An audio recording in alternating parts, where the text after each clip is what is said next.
হ্যাঁ, এখানেও আছে ক্লোজ আপ ওয়ান, কাছে আসার গল্প।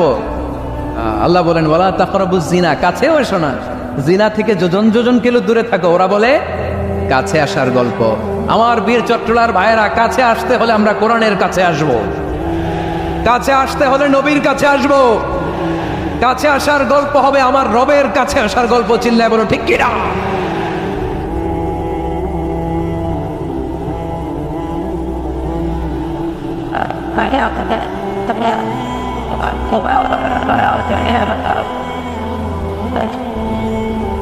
বসুন বসুন আমার ভাইয়েরা।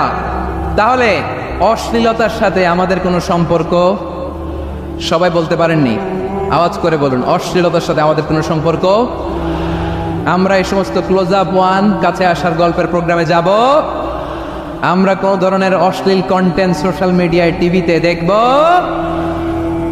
কি যুগ যে আমরা কাটাচ্ছি আপনি কল্পনা করতে পারবেন না। পর্ন ইন্ডাস্ট্রি, নারী পুরুষের বস্ত্রহীন যুগল দৃশ্য, এটাকে দিয়ে ওরা কোটি ডলারের ইন্ডাস্ট্রি বানিয়েছে। পুরো মানব ইতিহাসে এরকম জঘন্য সময় মানব ইতিহাস পার করে নাই। পর্ন এটা ইন্ডাস্ট্রি হয়ে গেছে। আমাদের এই যুবকগুলো, জেনজিগুলো, ওদের চরিত্র বাঁচাবে কি করে?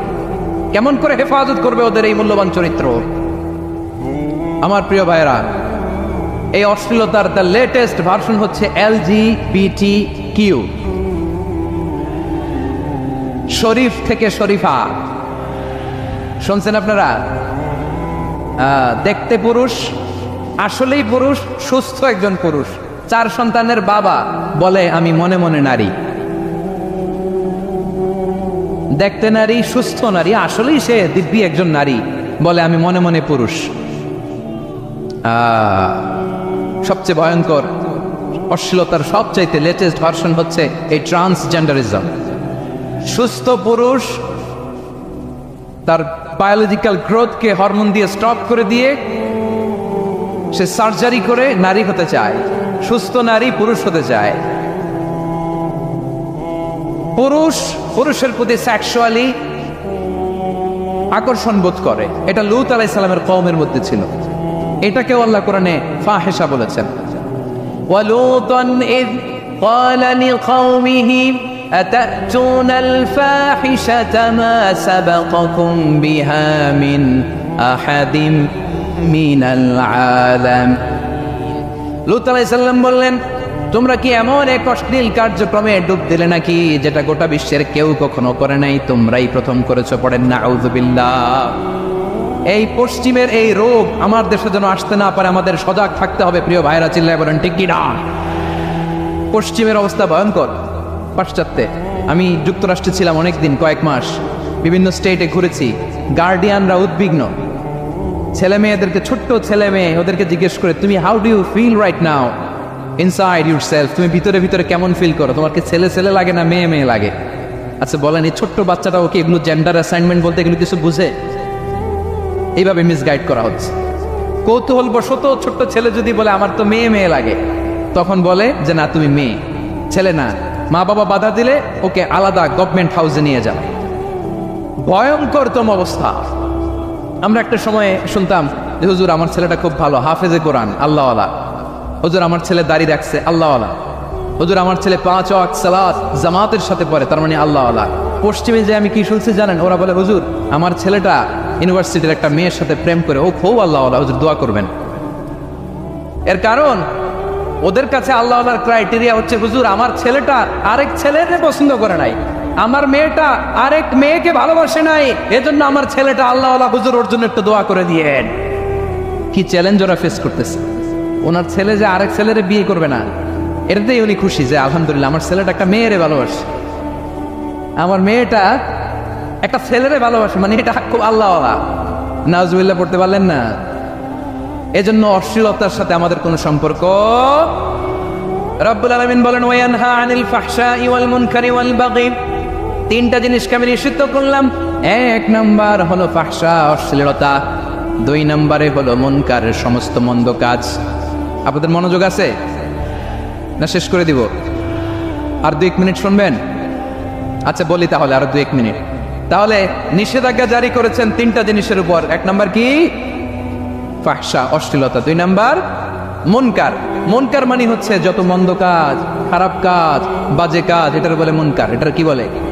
আপনারা পড়ছেন না, তা'মুরুনা বিল মা'রুফি ওয়া তানহাউনা আনিল মুনকার। ভালো কাজের আদেশ, সৎ কাজের আদেশ, অসৎ কাজের নিষেধ। মুনকার, মুনকার হচ্ছে মানুষের স্বাভাবিক বিবেকবোধ যেটাকে খারাপ বলে, ওইটাই মুনকার। পৃথিবীর সব আসমানি গ্রন্থ যেটাকে খারাপ বলেছে, মানুষের স্বাভাবিক বিবেকবোধ যেটাকে খারাপ বলেছে, কিন্তু সব মুনকার। যেমন ইফটিজিং, এটা কি ভালো না খারাপ? মজুদদারি, খাদ্যে ভেজাল দেওয়া, ওজনে কম দেওয়া, মাছে ফরমালিন মেশানো, চাঁদাবাজি, টেন্ডারবাজি, দখলবাজি, এগুলো আমাদের স্বাভাবিক বিবেকেই বলে এগুলো খারাপ, এগুলো হচ্ছে মুনকার। আল্লাহ তাআলা এই মুনকার থেকে আমাদেরকে বেঁচে থাকতে বলেন। আর শয়তান এই মুনকারের প্রতি আমাদেরকে উদ্বুদ্ধ করে। আল্লাহ তাআলা বললেন, ইয়া আইয়ুহাল্লাযীনা আমানু লা তাত্তাবিউ খুতুওয়াতিশ শাইতান ফামান ইয়াত্তাবি' খুতুওয়াতিশ শাইতানি ফাইন্নাহু ইয়া'মুরু বিল ফাহশাই ওয়াল মুনকার। আল্লাহ বললেন, ও আমার গোলামেরা শোনো শোনো, ও আমার বিশ্বাসী বান্দারা খবরদার, তোমরা কশিনকালেও শয়তানের পদাঙ্ক অনুসরণ করবে না, কারণ শয়তান তোমাদেরকে অশ্লীলতা এবং মন্দ কাজের দিকে উদ্বুদ্ধ করে। আমাদের কাজ হচ্ছে শয়তান আমাদেরকে যেদিকে নিতে চায় আমরা তার উল্টা দিকে যাব, ঠিক কিনা বলে? শয়তান এই মন্দ কাজকে আমাদের কাছে বিউটিফাই করে, চাকচিক্যময় করে আমাদের সামনে উপস্থাপন করে। এজন্য আল্লাহ বলেন মুনকারকে থামাতে হবে, মুনকার প্রতিরোধ করতে হবে। মুনকার প্রতিরোধের দায়িত্ব শুধু আমাদের নাকি? শুধু আপনার খতিব সাহেবের, ইমাম সাহেবের, নাকি মুসলিম উম্মার সবার? আওয়াজ করে বলুন, মুনকার অসৎ কাজ প্রতিরোধের দায়িত্ব কার? রাব্বুল আলামিন বলেন, কুনতুম খায়রা উম্মাতিন উখরিজাত লিন-নাসি তা'মুরুনা বিল মা'রুফি ওয়া তানহাউনা আনিল মুনকার। তোমাদেরকে শ্রেষ্ঠ জাতি করে জমিনের মধ্যে আবির্ভূত করা হয়েছে, যাতে করে তোমরা জমিনের ভেতরে সৎ কাজের আদেশ করতে পারো আর অসৎ কাজের নিষেধ করতে পারো। উম্মাহ কুনতুম খায়রা, তাহলে গোটা উম্মার দায়িত্ব, এটা বুঝতে পারছেন তো? আচ্ছা, আর নিচে আসেন। এরপরে আল্লাহ বললেন, শুধু উম্মাহ না, এই জমিনের রাজত্ব আমি যাদের হাতে দেই, এই জমিনের মালিক আমি যাদেরকে বানিয়ে দেই, যাদেরকে আমি সরকারের দায়িত্ব দেই, তাদেরকেও মুনকার প্রতিরোধের দায়িত্ব দিয়েছে কে? আল্লাহ বলেন, যারা ক্ষমতার মসনদে বসেছে তাদেরকে 4 দফা কর্মসূচি আমি আল্লাহ দিলাম। আওয়াজ করে বলেন, কয় দফা? আল্লাহ বলেন, আল্লাযীনা ইম্মাক্কান্নাহুম ফিল আরদি আকামুস সালাতা ওয়া আতাউয যাকাতা ওয়া আমারু বিল মা'রুফি ওয়া নাহাউ আনিল মুনকার ওয়া লিল্লাহি আকিবাতুল উমুর। যারা এই জমিনের উত্তরাধিকার হয়েছে তারা 4 দফা কর্মসূচি নিয়ে সামনে আগাবা। সালাত কায়েম করবা, যাকাত আদায় করবা, সৎ কাজের আদেশ দিবা, অসৎ কাজ থেকে মুনকার প্রতিরোধ করবা। আদেশটা কার? আমার প্রিয় চট্টলার ভাইরা, পুরো উম্মার দায়িত্ব মুনকার প্রতিরোধ করা, সরকার প্রধানের দায়িত্ব মুনকার প্রতিরোধ করা। এরপর আল্লাহ বলেন, প্রতিটা ফ্যামিলির যিনি প্রধান সিইও বাবা, প্রত্যেক বাবারও দায়িত্ব এই মুনকার প্রতিরোধ করা। আওয়াজ করে বলেন ঠিক কিনা? যেমনটি সাইয়েদনা লোকমান আলাইহিস সালাম ওনার কলিজার টুকরা সন্তানকে আদেশ করেছেন, ইয়া বুনাইয়া আকিমিস সালাতা ওয়া'মুর বিল মা'রুফি ওয়ানহা আনিল মুনকার। পড়েন সুবহানাল্লাহ। বাবা ছেলেকে সবক দিচ্ছে। কে সবক দিচ্ছে? কাকে? লোকমান আলাইহিস সালাম ছেলেকে বলতেছে, ওরে আমার কলিজার টুকরা সন্তান, ওরে আমার বাছা, নামাজ কায়েম করবা, সৎ কাজের আদেশ দিবা, আর মুনকার প্রতিরোধ করবা, অসৎ কাজ, সমাজ থেকে খারাপ কাজকে ঝেঁটে বিদায় করে দিবা। তাহলে দেখেন, আমি স্টেপ বাই স্টেপ নামলাম। পুরা উম্মার দায়িত্ব, জমিনের উত্তরাধিকারী আল্লাহ যাদেরকে বানিয়েছেন সরকার, তাদের দায়িত্ব, প্রতিটি ফ্যামিলির প্রধানের দায়িত্ব। এরপরে বিশ্বনবী বলেন, সচেতন প্রতিটি মুসলিমের দায়িত্ব সমাজ থেকে মুনকারকে উৎখাত করা। বিশ্বনবী বলেছেন, মান রাআ মিনকুম মুনকারান ফালিয়ুগাইয়িরহু বিয়াদিহি ফাইন লাম ইয়াস্তাতি ফাবিলিসানিহি ওয়া ইন লাম ইয়াস্তাতি ফাবিকলবিহি ওয়া যালিকা আযআফুল ঈমান। সমাজে যে মুনকার দেখবে, খারাপ কাজ দেখবে, সে যেন হাত দিয়ে সেটাকে থামায়। কি দিয়ে? আপনাদের তো হাত নাই না? হাত আছে, হাত আছে। ওরা যেই হাত দিয়ে অন্যায় করে ওইটা প্রতিরোধের জন্য আমাদেরও হাত আছে না নাই? থামাতে হবে, থামাতে হবে।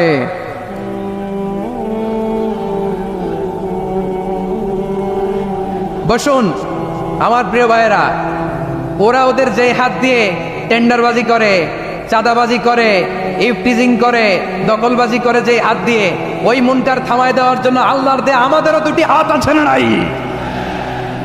আমাদেরও হাত আছে। থামাইতে হবে, থামাইতে হবে, হিম্মত করতে হবে। আমার প্রিয় ভাইয়েরা, না থামালে আমরাই ডুববো শেষমেশ। আমাদের বাঁচার জন্য হইলেও থামাইতে হবে। রব্বুল আলামিন বলেন, ওয়াত্তাকু ফিতনাতাল লা তুসিবান্নাল্লাযীনা যালামু মিনকুম খাসসা। ও আমার গোলামেরা, ওই আযাবকে ভয় করো যে আযাব যখন আমি জমিনের বুকে পাঠাই শুধু জালেমদেরকেই মারি না, আলেমদেরকেও মারি। আযাব যখন আসে তখন শুধু জালিমই মরে না, আলেমও মরে। জানেন, মুসা আলাইহিস সালামের পায়ে একবার একটা লাল পোকা কামড় দিয়েছে, লাল পিঁপড়া। লাল পিঁপড়া কামড় দিলে খুব আরাম লাগে না? কি লাগে? হ্যাঁ, জলে না? লাল একটা পিঁপড়া কামড় দিছে,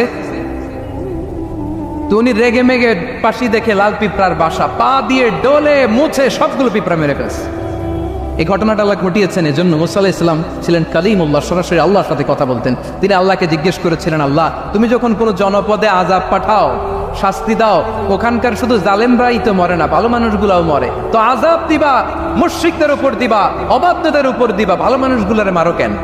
আল্লাহ বলেন, মুসা তোমার যে কামড় দিছিল পায়ের মধ্যে পিঁপড়া, কয়টা পিঁপড়া? জোরে বলেন। একটা পিঁপড়া, তো সবগুলারে মারলা কেন? রেগে মেগে পুরো পিঁপড়ার বাসা ভেঙে মেসাকার করলা কেন? এই মুসা, আমি যখন অ্যাকশনে যাই, আমি যখন শাস্তি দেই, তখন এত বাস বিচার করা হয় না, বাস বিচার করা যায় না। যখন অ্যাকশনে যাওয়া হয় ওইটা ডাইরেক্ট অ্যাকশন হয়ে যায়। চিল্লায় বলো ঠিক কিনা? এজন্য আমাদের বাঁচার জন্য হলো এই পাপ থামাতে হবে, এই শয়তানের অট্টহাসি থামাতে হবে, অন্যায় অপরাধ সমাজ থেকে আমাদের থামাতে হবে। কারণ আযাব আসলে ওরাও মরবে, আমরাও মরব। একটা জাহাজ 2 তলা, আপনি আছেন 2য় তলায়, শুনতেছেন? শুনতেছেন? জাহাজ কয় তলা? আপনি কোন তলায়? 2য় তলায়। নিচের তলার কিছু লোক জাহাজের তলা ছিদ্র করতে আরম্ভ করছে। কি ছিদ্র করতেছে? আচ্ছা, জাহাজের তলা ছিদ্র করলে তলা দিয়ে কি ঢুকে? এখন আপনি যদি বলেন আমার কি, আমি তো 2 তলায়, আমার কি, আমি তো সেফ, আমি ইন দ্য সেফ জোন, আমি তো ভালো আছি, আমি তো ভালো আছি, ওরা ছিদ্র করে ওরা মরবে। আসলে কি শুধু ওরা মরবে, নাকি তলা ফুটো হলে ভিতরে পানি ঢুকলে আপনারও সলিল সমাধি হবে? তলা দিয়ে যখন পানি ঢুকবে, জাহাজ ঢুকলে আপনিও মরবেন। এজন্য নিজে মরার আগে ওই পাগলগুলার নিচ তলায় যে থামাতে হবে। চিল্লায় বলেন ঠিক কিনা? এজন্য আল্লাহ বললেন, মুনকার প্রতিরোধের দায়িত্ব সমাজের টপ টু বটম সবার। পুরো উম্মার দায়িত্ব, সরকার প্রধানের দায়িত্ব, প্রতিটি ফ্যামিলির প্রধান বাবার দায়িত্ব, বিশ্বনবী বললেন প্রতিটি সচেতন মুসলিমের দায়িত্ব। এজন্য মুনকার প্রতিরোধ করার দরকার আছে না নাই? সমাজে এই যে ইফটিজিং হয়, আপনার বোনের বয়সী একটা মেয়েকে কিছু বকাটে টিটকারি করে, এই বলে সেই বলে, নোংরা কথা বলে, রাস্তায় দেখেও আপনি পাশ দিয়ে না দেখার মতো চলে যান কেন? আপনি দাঁড়ান না কেন? আপনি দাঁড়ালেই তো থেমে যাবে, কারণ সত্যের যে শক্তি তার সামনে মিথ্যা মুখ থুবড়ে পড়ে। আপনার সামনেও কিছুই না, নাথিং। আপনি দাঁড়ান, ওকে প্রশ্ন করেন যে আমার বোনকে তুমি ডিস্টার্ব করো কেন? আপনাকে দেখে আরো 5 জন দাঁড়াবে, 5 জনকে দেখে আরো 10 জন দাঁড়াবে। আমাদের নীরবতা আর আমাদের নিশ্চুপ থাকাই জালিমদেরকে আরো শক্তিশালী জালিম বানিয়েছে। এজন্য মুনকার প্রতিরোধের দায়িত্ব আমাদের সবার। টেন্ডারবাজি, চাঁদাবাজি, দুর্নীতি, অপরাধ, দখলদারিত্ব, মজুদদারি, এগুলো সব কিছু একসাথে প্রতিরোধ করতে হবে। ঠিক কিনা বলেন? একটা মানবিক সমাজ যদি চাই, প্রতিরোধ করতে হবে। প্রিয় ভাইয়েরা, আল্লাহে আল্লাহর শপথ নিয়ে বলি, এই নাসিহাতগুলো সবার জন্য, সব দলের জন্য, সব মতের মানুষের জন্য। আমরা কোনো দলের প্রতি মানুষকে ডাকি না, আমরা ডাকি ইসলামের দিকে। সব দলের, সব মতের, সব মানুষদেরকে আমরা আহ্বান জানাই, আসুন আমরা একটা সুন্দর সমাজ বিনির্মাণ করি। এই যে নতুন বাংলাদেশের এক সুযোগ এসেছে, আর জীবনে হয়তো আসবে না, সামনের 100 বছরে এই সময় আসবে না। আসুন দেশটাকে আমরা সাজাই, আসুন আমরা দুর্নীতি বন্ধ করি, আসুন আমরা চাঁদাবাজি বন্ধ করি, আসুন আমরা দখলদারিত্ব বন্ধ করি, আসুন আমরা এক দল আরেক দলকে নিশ্চিহ্ন করার যে রাজনীতি, এটা বন্ধ করি। সব দলের প্রতি আমার আহ্বান।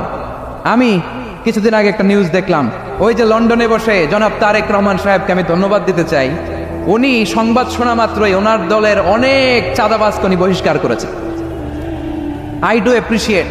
প্রতিটি দলের এরকম ইনিশিয়েটিভ নেওয়ার দরকার আছে না নাই? যে কোনো দলে এই প্র্যাকটিসটা থাকার দরকার আছে না নাই? চাঁদাবাজদের সাথে আপনারা নিজেদেরকে মুক্ত ঘোষণা করবেন যে এরা আমার দলের কর্মী হতে পারে না। আমরা চাঁদাবাজ মুক্ত বাংলাদেশ চাই, জুলুম মুক্ত বাংলাদেশ চাই, ফ্যাসিজম মুক্ত বাংলাদেশ চাই, গুণ খুন খারাপি মুক্ত বাংলাদেশ চাই। আমরা নতুন ভোরের বাংলাদেশ চাই। ওই বাংলাদেশ পাওয়ার জন্য মুনকার প্রতিরোধে, অন্যায় প্রতিরোধে যদি বাঘের বাচ্চার মতো, আবু সাইদের মতো 2 হাত উঁচু করে, বুককে টান টান করে প্রসারিত করে দাঁড়াতে হয়, রাজি আছো মুসলমান? কারা কারা রাজি? আল্লাহকে হাত দেখিয়ে প্রতিজ্ঞা করো।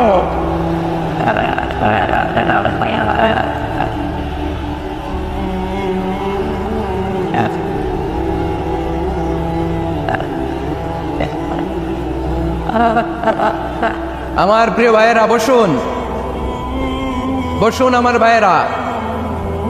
রাব্বুল আলামিন বলেন, ওয়ায়ানহা আনিল ফাহশাই ওয়াল মুনকারি ওয়াল বাগি ইয়াইদুকুম লাআল্লাকুম তাযাক্কারুন।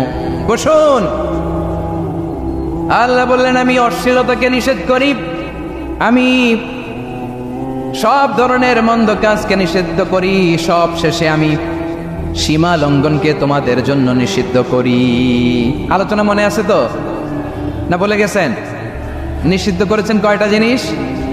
1 নম্বরে অশ্লীলতা, 2 নম্বরে মুনকার তথা সব মন্দ কাজ, 3 নম্বরে আল বাগি, সীমা লঙ্ঘন, ক্রসিং দ্য লিমিট। সীমা লঙ্ঘন করা ভালো না। We all should know our limits. চিল্লায় বলেন ঠিক কিনা?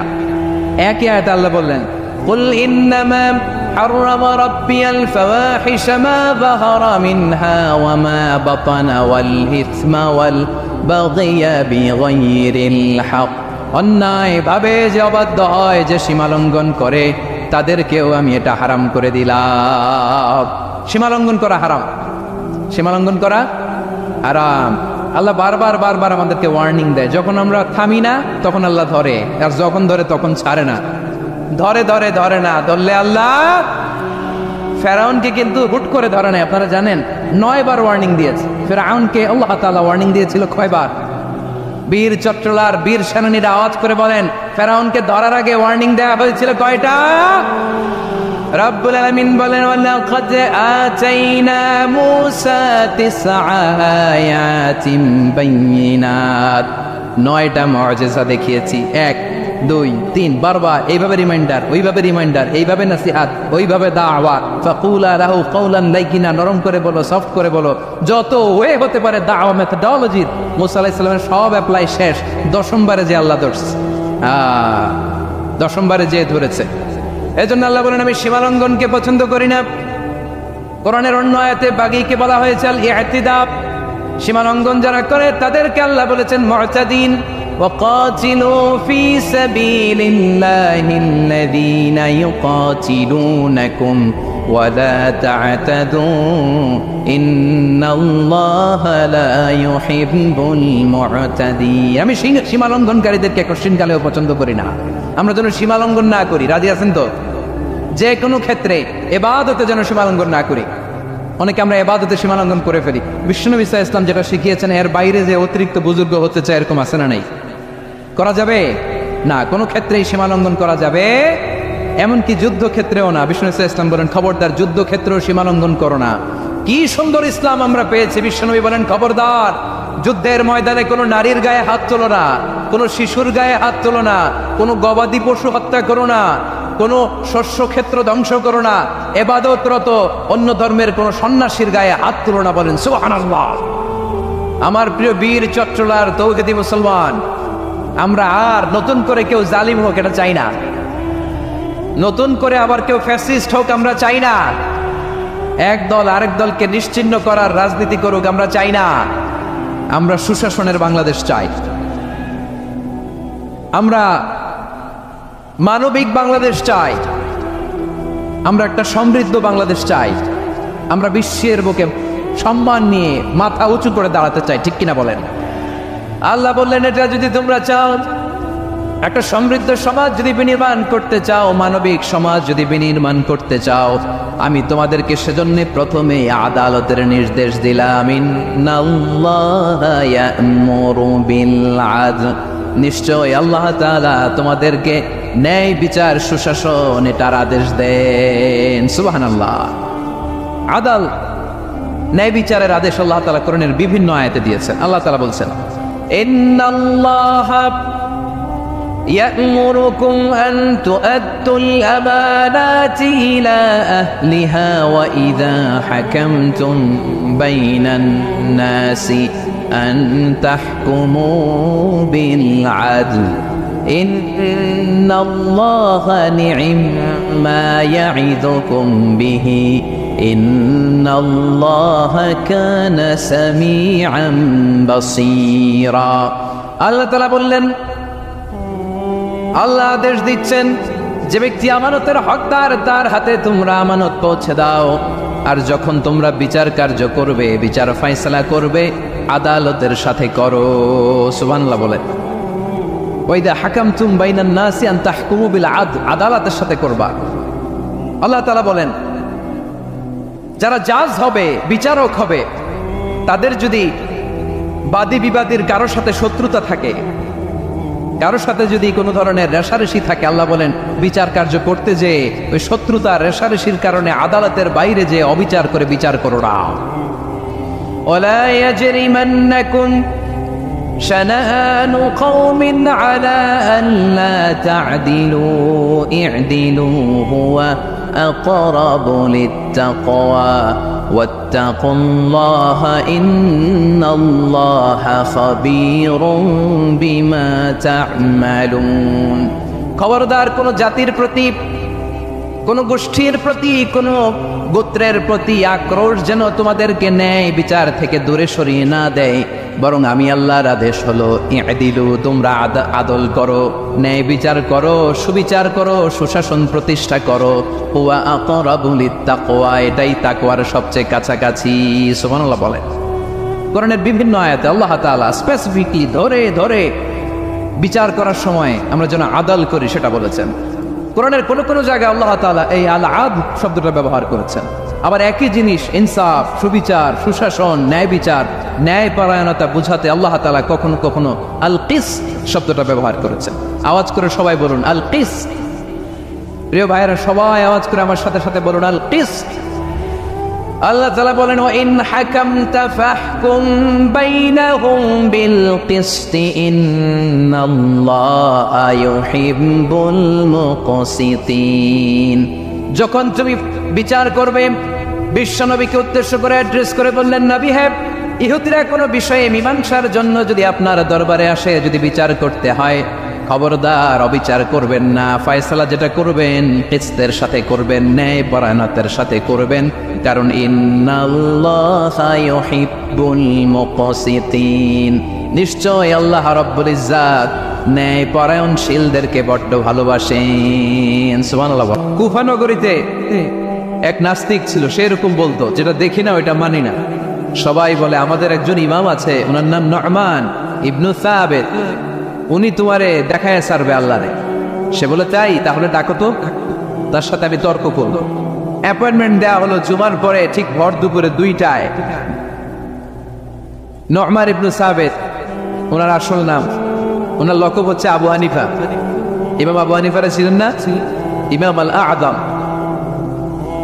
উনি আল্লাহর পক্ষে নাস্তিকের সাথে লড়বেন, আর নাস্তিক আল্লাহর বিপক্ষে লড়বে। সময় দেয়া হয়েছে জুমার সালাতের পর ভর দুপুরে 2টা। ঠিক সময় নাস্তিক এসেছে, হাজার হাজার মানুষ এসেছে, আসে নাই ইমাম আবু হানিফা। নাস্তিক তো রেগে মেগে আগুন, আমার সময় দিয়ে উনি আসে নাই কেন, আসে না কেন? আধা ঘন্টা, 1 ঘন্টা, 1.5 ঘন্টা চলে যায়, আসে না। প্রায় 2 ঘন্টা পরে ইমাম আবু হানিফা দৌড়ে দৌড়ে আসলেন। নাস্তিক বলে, আপনার তো সময়ের কোনো জ্ঞানই নাই, আপনার সাথে কোনো তর্ক চলবে না। ইমাম আবু হানিফা বললেন, ইনদি উযর, আই হ্যাভ অ্যান এক্সকিউজ, আমার একটা এক্সকিউজ আছে। কি এক্সকিউজ? সাইয়েদনা ইমাম আবু হানিফা বললেন, আমি যখন ঘর থেকে বের হই, এই পথে আসার সময় আমাকে একটা নদী পার হতে হয়। কি পার হতে হয়? আজকে যে দেখি নদীর সামনে কোনো নৌকা নাই, মানুষ নাই, কেউ নাই, কেউ নাই। হঠাৎ দেখলাম নদীর পাশে বিশাল একটা বড় গাছ, গাছটা এমনি এমনি 2 ভাগ হয়ে গেল। গাছ থেকে এমনি এমনি কাঠ আর তক্তা বের হয়ে গেল, তক্তাগুলো এমনি এমনি জোড়া লেগে নৌকা হয়ে গেল। ওই নৌকা এমনি এমনি নদীর মাঝখানে এসে পড়লো, আর আমি উঠে বসলাম। মাঝি ছাড়া, লগি বৈঠা ছাড়া নৌকা আমারে এক টান মেরে নদীর ওপার নিয়ে গেল। এই কাজগুলো হতে হতে 2 ঘন্টা লেগে গেছে। কয় ঘন্টা? নাস্তিক কয়, তবে ইমামের মাথা খারাপ। নাস্তিক কি বলে? তোদের ইমামের মাথায় সমস্যা। ইমাম আবু হানিফা বললেন, আপনি এই কথা বললেন কেন? আমার মাথা ঠিকই আছে, আপনি আমার গালি দেন কেন? নাস্তিক বলে, এমনি এমনি গাছ ভেঙে 2 ভাগ হয় নাকি? এমনি এমনি করাত ছাড়া গাছ কেটে তক্তা বানানো যায় নাকি? এমনি এমনি মিস্ত্রি ছাড়া তক্তা লাগিয়ে নৌকা হয়? এমনি এমনি মাঝি ছাড়া নৌকা চলে নাকি? সাইয়েদনা ইমাম আবু হানিফা বললেন, এই তো আপনি লাইনে চলে আসছেন, এখন আপনারা বুঝাইতে খুব সুবিধা হবে। এমনি এমনি নৌকা হয় না, তক্তা হয় না, এমনি এমনি গাছ কেটে 2 ভাগ হয় না, তাহলে আকাশটা কেমন করে এমনি এমনি হলো? এই জমিনটা কেমন করে এমনি এমনি হলো? দ্বিপ্রহরের জলের সূর্যটা কেমন করে প্রতিদিন দিনক্ষণ টাইম ঠিক করে সকালে পূর্ব দিক থেকে উঠে পশ্চিম দিকে ডুবে যাওয়া হয়? কেমন করে আকাশ থেকে বৃষ্টি নামে এমনি এমনি? কেউ যদি এটা না করে এমনি এমনি কেমন করে পৃথিবী সৃষ্টি হয়? নাস্তিকের ঘুমন্ত বিবেক এবার জাগ্রত হয়েছে, এবার সে চোখ মেলে তাকিয়েছে।